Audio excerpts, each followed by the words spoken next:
नमस्कार मित्रों। एक बार शिवजी हिमालय पर्वत पर बैठे थे। साथ में माता पार्वती भी बैठी थीं।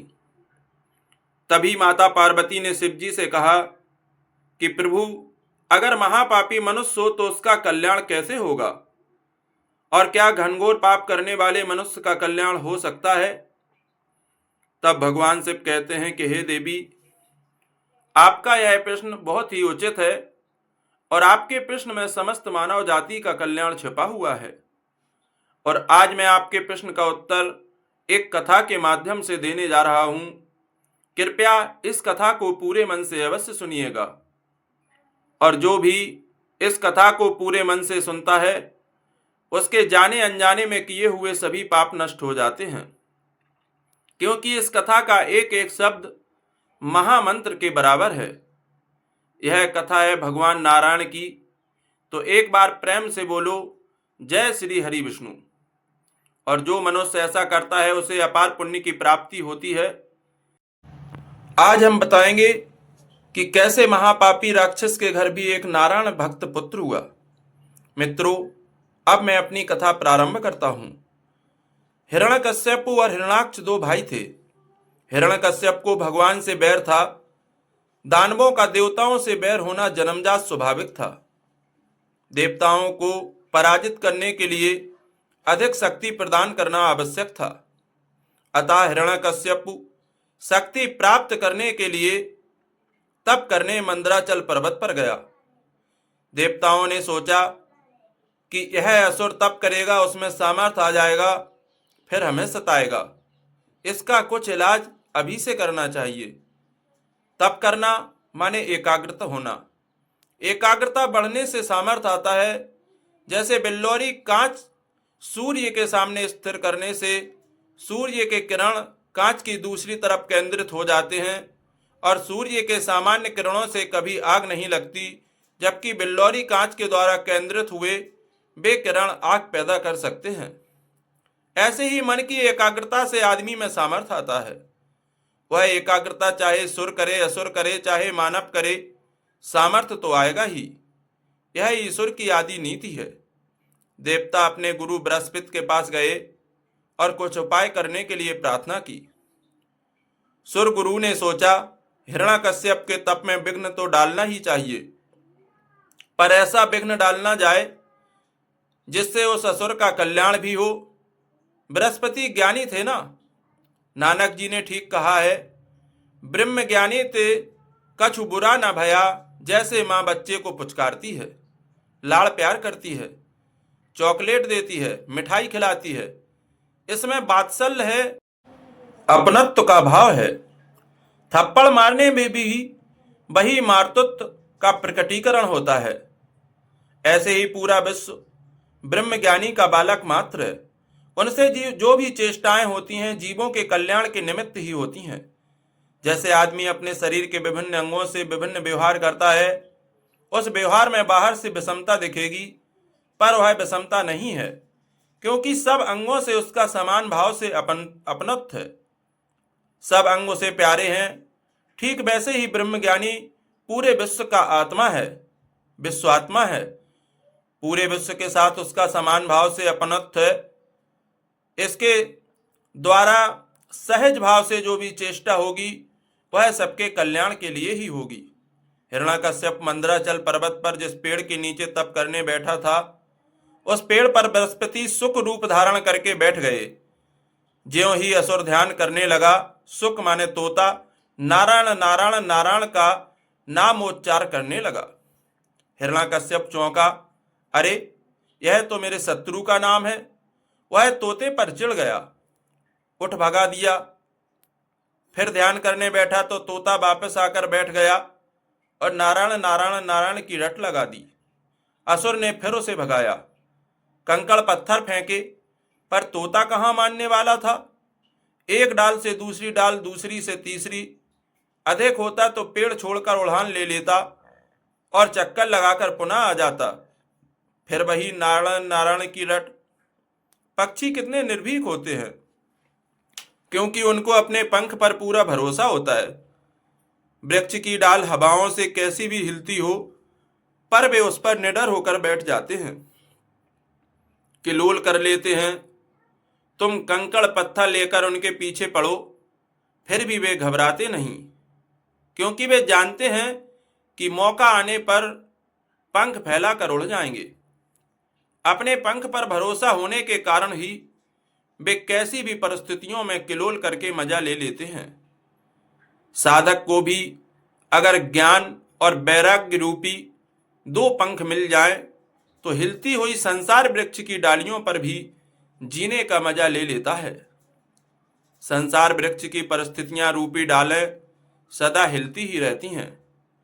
हम लोगों को विचार और ध्यान रूपी दो पंख मिल जाएं, तो हम भी निश्चिंत जीवन जी सकते हैं, सुखमय जीवन, आनंदमय जीवन जी सकते हैं। अपने वे पंख अभी फूटे नहीं, फूटे हैं तो उड़ान लेने का अभ्यास नहीं करते, अन्यथा दुनिया की ऐसी कोई मुसीबत नहीं जो तुमको गिरा सके, भयभीत कर सके या चिंतित कर सके। मौका आने पर उन दो पंखों से आत्म स्वरूप में उड़ान ले लो, तो तत्काल सब आपदाओं से पार, फिर संसार में आनंद से जीना तुम्हारे लिए दुष्कर नहीं रहेगा। अब वह तोता नारायण नारायण की रट लगाता हिरण्याकश्यप उसे बार बार भगाता है। तोता फिर डाल पर आकर बैठ जाता है। बृहस्पति डरने वाले तो थे नहीं, उनका तो इरादा पक्का था कि कैसे भी करके सुरों का और असुरों का कल्याण करना है। इनकार भी आमंत्रण देता है। हिरण्याकश्यप नारायण नाम सुनना नहीं चाहता था। शत्रु का नाम कैसे सुने, क्यों सुने? वह भी एकांत में ध्यान के समय, पर बार बार वही नाम सुनाई पड़ता था। तोता भी पक्का था, भागता ही न था। पूरे पहाड़ और जंगल में उसे एक ही पेड़ दिखाई देता था। हिरण्याकश्यप का मूड खराब हो गया। सोचा कि आज मुहूर्त अच्छा नहीं है, अब शकुन हो रहा है। नारायण नाम का कानों में पढ़ना उसके लिए अपशकुन था। भगवान का नाम अच्छा नहीं लगना, उसी का नाम तो असुर है। हिरण्याकश्यप तप करना छोड़कर जल्दी ही वापस लौट आया। उसकी पत्नी कयादु ने देखा कि स्वामी जल्दी वापस लौट आए, ऐसे जल्दी लक्ष्य छोड़कर वापस आ जाएं, ऐसे नहीं है। फिर भी कुछ बोली नहीं, क्योंकि जानती थी अपने पतु का अकड़ू स्वभाव। सयानी महिला थी, असुर की ग्रहणी होते हुए भी हृदय में भगवत भाव था। कयादु ने पति को नहाने धोने की व्यवस्था कर दी, स्नान करवाया, बढ़िया मजेदार रसोई बनाकर भोजन कराने लगी। देखा कि पति की थकान मिटी है, भोजन से तृप्ति हुई है, कुछ खुशी आई है चेहरे पर, तब कयादु ने बात चलाई। स्त्री में बड़ी शक्ति होती है, अगर वह बुद्धिमान हो तो अपने पति को मोड़ सकती है, अपना मनोवांछित कार्य उससे करवा लेती है। अगर स्त्री सत्संगी हो, सत्कृत्य किए हों, बुद्धिमान हो, तो अपने पति को कल्याण के मार्ग पर भी ले जा सकती है। स्त्री में सहन शक्ति, मधुर भाषण आदि योग्यताएं तो होती ही हैं। उसमें बुद्धिमानी और सत्संग का सहारा मिल जाए, तो पति को मोड़ने की कला आ जाए, तो पति को भगवान के रास्ते लगाकर छोड़ेगी। जो स्त्रियां पति के घर आते ही उसको शिकायत करने लग जाती हैं, घर की समस्याएं सुनाने लग जाती हैं, घर के अभाव और आवश्यकताएं सुनाने लग जाती हैं, वे स्त्रियां अपने सुख की, पति के स्वास्थ्य की और घर की शांति की शत्रु होती हैं। पति बाहर से थका भूखा प्यासा आया हो, तब सबसे पहले आवश्यकता हो तो पानी पिलाना चाहिए, फिर नहाने धोने देना चाहिए, उसके बाद खिलाना पिलाना चाहिए। जब वह ठीक स्वस्थता महसूस करे, तभी घर की अन्य बातें करनी चाहिए। कयादु कुशल महिला थी, पति को कैसे खुश करना वह अच्छे से जानती थी। लोभी को धन से बस में किया जाता है, मूढ़ को पुचकार से बस में किया जाता है, अहंकारी को प्रशंसा से बस में किया जाता है, और गुरु को निर्दोष प्यार से बस में किया जाता है। कयादु अपनी वाणी से प्रसन्नता की गोली डालकर पति से कहने लगी, नाथ, आपका शौर्य वीर तो आहा, सारा असुर कुल आपसे कांपता है, देवता भी आपसे भय खाते हैं। मैं कभी की सोच रही हूं कि आप तो तपस्या करने मंदराचल पर्वत पर गए थे, फिर उसी दिन वापस लौट आए, तो जरूर कोई रहस्य होगा। कौन सी बड़ी बात है नाथ, मुझे बताइए ना। तब वह असुर कहने लगा, अरे कुछ नहीं कुछ नहीं, एक तोता नारायण नारायण नाम का रटन कर रहा था। उसको भगाऊं तो बोले नारायण नारायण, कंकड़ फेंकूं तो बोले नारायण नारायण। कयादू ने देखा कि अब कल्याण होने वाला है, किसी भी बहाने से ये नारायण नाम का रट तो ले रहे हैं। वहां कई बार सुना और यहाँ स्वयं उच्चारण कर रहे हैं। अब कयादू ने युक्ति लड़ाई। अच्छा, वह तोता ऐसा बोल रहा था? पतिदेव, वह क्या बोल रहा था? तब वह कहने लगा, तोता बोल रहा था नारायण नारायण। अच्छा, वह मेरे शत्रु का नाम ले रहा था। पक्षी कोई ऐसा बोलता होगा? नहीं नहीं, कयादू अनजान सी होकर बोली, हाँ हाँ, वह नारायण नारायण ही बोल रहा था। कयादू की युक्ति कारगर हो रही थी। किसी भी बहाने से पति से नारायण का नामोच्चार करवाए जा रही थी। अच्छा, तोता मनुष्य की तरह बोलता था? कैसी भाषा बोलता था वह? तब वह राक्षस पर कहने लगा, बस ऐसे ही नारायण नारायण नारायण कर रहा था। कयादू ने पति को कुछ देर और बातों में लगाया, फिर बोली, तोता और नारायण नारायण जप करे, क्या पता। तब वह फिर कहने लगा, हाँ हाँ, सही बात है, वह बिल्कुल ऐसा ही बोलता था। कयादू फिर अनजान होकर बोली, कैसा बोलता था? आश्चर्य मिश्रित भाव से कयादू ने पूछा। फिर कहने लगा, बस वही नारायण नारायण नारायण। कयादू ने देखा कि पतिदेव ने 50 बार भगवान का नाम ले लिया है। भोजन करते करते भोजन पूरा हुआ तो पति के हाथ धुलाए, मुख बास दिया और शयन कक्ष में चरण सेवा करने लगी। पत्नी के हाथ चरण सेवा में लगे और पुरुष का मन जीता हुआ ना हो तो स्वाभाविक है, पुरुष को काम घेर लेता है। ऐसे मौके पर कामासक्त पुरुष से जो भी काम करवाना हो वह स्त्री करवा सकती है। स्त्री अगर चतुर है तो चाहे कैसी प्रतिज्ञा पति से करवा लेती है। कयादू इस बात को ठीक से जानती थी। वह चरण सेवा करते करते पूछने लगी, नाथ, फिर से बताओ ना, वह तोता क्या बोल रहा था?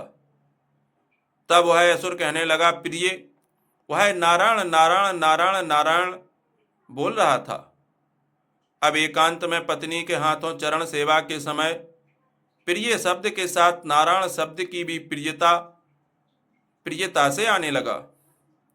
कैसे कैसे प्राणनाथ, भोजन के समय मैंने सुना पर विश्वास नहीं आया था, अभी भी लगता है कि आप फिर से बताइए ना। तब वह कहने लगा, अंगने, वह तोता नारायण नारायण नारायण बोल रहा था। खाली नारायण नारायण बोलता था कि और कुछ भी कहता था? हाँ, वह ऐसा भी बोलता था, श्रीमन नारायण नारायण नारायण, श्रीमन नारायण नारायण नारायण। थोड़ी देर और बोलो ना मेरे हृदयनाथ, मुझे बहुत अच्छा लगता है। कयादू ने अपना कल्याणकारी जाल फैलाया। हिरण्यकश्यप कयादू में आसक्त चित्त होकर प्यार से नारायण नारायण नारायण करने लगा। ऐसा करके 108 बार नारायण नाम का जप होने के बाद ही गर्भाधान हुआ। दूसरे दिन हिरण्यकश्यप चला गया तप करने। कृत निश्चयी था वह असुर, 36,000 वर्ष तप करने में लगा दिए। शरीर पर दीमक की बामी बन गई। उसके तप से प्रसन्न होकर ब्रह्मा जी आए, कमंडलू से पानी छांटा, संकल्प से उसे जगाया। वह जागृत हुआ, मिट्टी दूर कर दी और ब्रह्मा जी की स्तुति करने लगा। ब्रह्मा जी बोले, पुत्र, तूने तप किया है वरदान के लिए, अब मांग ले। हिरण्यकश्यप बोला, पितामह, मैं ना देव से मरूं, ना दानव से मरूं, ना मानव से मरूं, ना पशु से मरूं, ना पुरुष से मरूं, ना स्त्री से मरूं, ना अस्त्र से मरूं, ना शस्त्र से मरूं, ना दिन में मरूं, ना रात में मरूं, ना ऊपर मरूं, ना नीचे मरूं, ना अंदर मरूं, ना बाहर मरूं। इस प्रकार सारी सुरक्षाएं खोजते हुए वरदान मांगा। तथास्तु कहकर ब्रह्मा जी अंतर्ध्यान हो गए। जब पैदा हुआ तो मरेगा, जाएगा कहाँ? 36,000 वर्ष तप करने के बाद भी मरना तो पड़ेगा ही। अमर होने के लिए 36,000 वर्ष का तप नहीं, किंतु 36 घंटे भी अगर मैं कौन हूं की खोज में लगा दे तो बेड़ा पार हो जाए। हिरण्याकश्यप ने सोचा, मैंने ऐसी शर्तें मांग ली हैं कि मेरी मृत्यु होगी ही नहीं। वह अपने नगर की ओर चल पड़ा। उधर देवताओं ने दैत्यों पर आक्रमण किया, उनकी नगरियों को जला दिया। सुरपति इंद्र जानता था कि कयादु के उदर में शत्रु का बीज पनप रहा है। यह दूसरा हिरण्याकश्यप पैदा होगा तो दुख देगा। कंटक वृक्ष के मूल में ही मट्ठा डालकर खत्म कर देना चाहिए। वह कयादु को ले जाकर उसे ले जाने लगा। वह बेचारी गर्भवती रोती जाती थी। रास्ते में दयालु देवर्षि नारद मिले। उन्होंने इंद्र को बहुत डांटा, तुम इसे क्यों पकड़ ले जाते हो? इंद्र बोला, भगवान, मैं स्त्री वध नहीं करूंगा। इसके पेट में हिरण्याकश्यप का जो गर्भ है, उसके उत्पन्न होने पर उसे मारकर कयादु को छोड़ दूंगा। देवर्षि ने अपनी दिव्य दृष्टि से देखकर कहा, अरे, इसके गर्भ में परम भागवत पुत्र है, इससे तुम्हें कोई भय नहीं, इसे छोड़ जाओ। जिसका स्वभाव बढ़िया होता है उसकी बात देवता भी मानते हैं।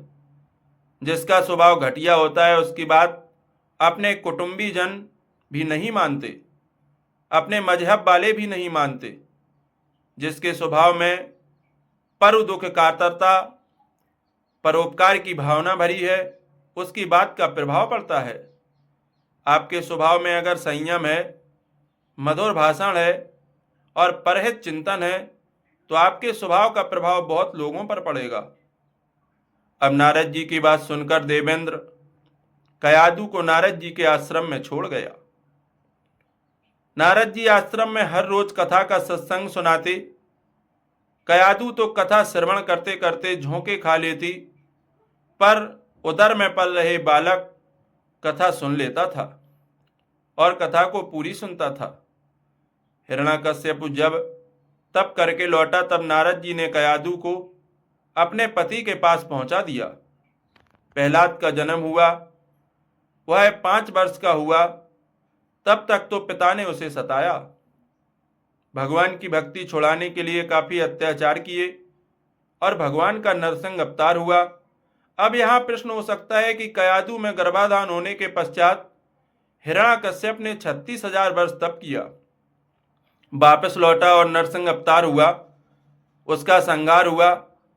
तब बालक प्रहलाद केवल 5 वर्ष का था, तो यह काल विपर्य कैसे? पौराणिक कथा वस्तु के ढंग से इसका जवाब यह है कि प्रहलाद जब गर्भ में था तब माता कयादु को देवर्षि नारद ने प्रसन्न होकर वरदान दिया था कि तेरी इच्छा प्रसूति होगी, तेरा बेटा भगवान का भक्त होगा। माता जब तक आश्रम में रही तब तक प्रहलाद गर्भ में रहा। 36,000 वर्ष के बाद जब हिरण्याकश्यप तप करके लौटा तब प्रहलाद का जन्म हुआ। इस प्रसंग में स्त्रियों को चाहिए कि वे इस विषय में कयादु को अपनी गुरु बना लें।